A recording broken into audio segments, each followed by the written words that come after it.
Seja muito bem-vindo ao terceiro vídeo da série DNA do Louvor. Nesse terceiro vídeo eu vou compartilhar sobre como conduzir a igreja em adoração profunda. Se você é um ministro de louvor e esse tema faz sentido para você, me acompanhe até o final para você aprender verdades poderosíssimas contidas na palavra de Deus que vão abençoar a sua vida e ministério. O ministro de louvor ele não é um artista que se apresenta para uma plateia. Ele é um líder, como um líder de expedição. A sua função não é fazer com que as pessoas olhem para ele e digam que voz incrível, como é boa a sua performance, mas sim fazer com que as pessoas olhem para Cristo e digam que Deus é maravilhoso, que Cristo é digno de toda honra e de todo louvor. Conduzir a igreja em uma adoração profunda exige muito mais do que cantar músicas congregacionais.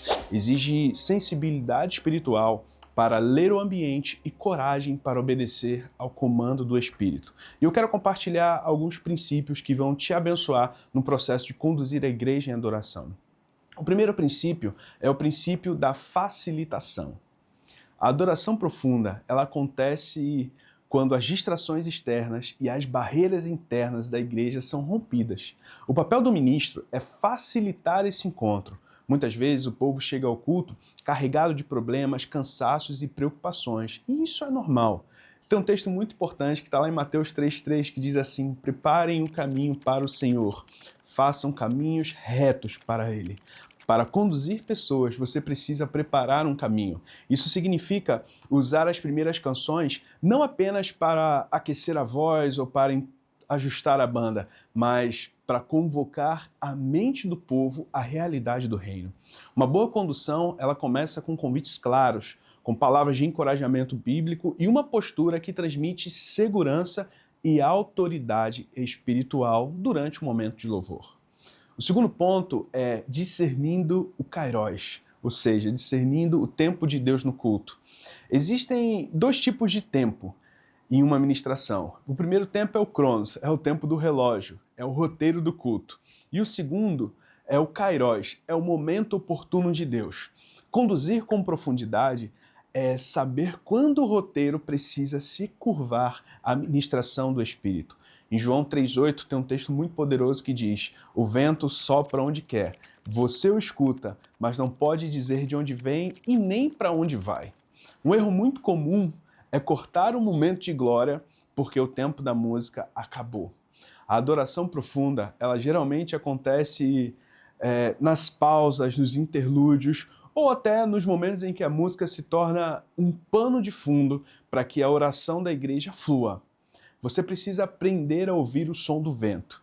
Se a presença de Deus está pesada sobre a igreja, está intensa sobre a igreja em um momento de refrão, em um momento de ministração, não tenha medo de repetir ou até de silenciar a banda para ouvir a voz da igreja. Lembre-se, o ambiente de culto é um ambiente onde nós juntos como igreja entregamos a nossa adoração a Deus. E isso é parte do nosso culto. O terceiro ponto é a linguagem da vulnerabilidade. A igreja raramente irá mais fundo do que o seu líder. Esse é um princípio. Se você ministra de forma mecânica e distante, o povo vai responder da mesma forma. A adoração profunda, ela exige que o ministro seja o primeiro a se humilhar, o primeiro a se render, o primeiro a clamar, o primeiro a estar na brecha. Salmo 51:17 diz que o sacrifício aceitável a Deus é o espírito quebrantado. E diz que a um coração quebrantado e contrito não desprezarás, ó Deus. Quando você demonstra uma entrega genuína, você dá permissão para que a igreja também se entregue. Você influencia a igreja com a sua entrega.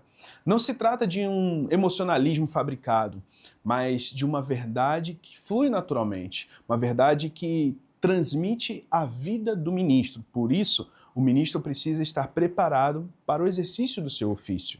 O quarto ponto é conduzir através da palavra. A música, ela até emociona, mas a palavra é o que transforma.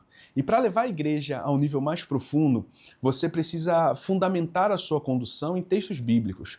Use a palavra de Deus entre as canções para declarar as promessas de Deus ou para exaltar os seus atributos.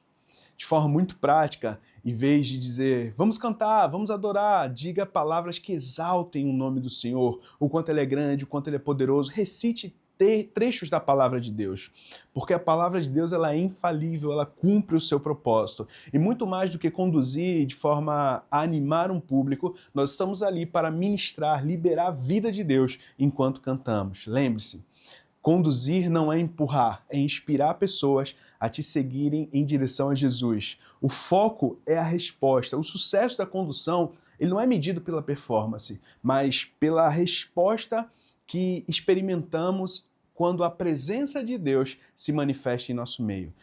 Conduzir a igreja a uma adoração profunda é um ato de temor e favor de Deus. Que esse vídeo possa ter abençoado a sua vida. Não se esqueça de deixar o seu comentário aqui embaixo. Você que ainda não se inscreveu no meu canal, se inscreva. Logo, logo, o próximo vídeo vai estar disponível. Eu tenho certeza que Deus está preparando algo poderoso para fazer através da sua vida e do seu ministério. Nos vemos no próximo vídeo.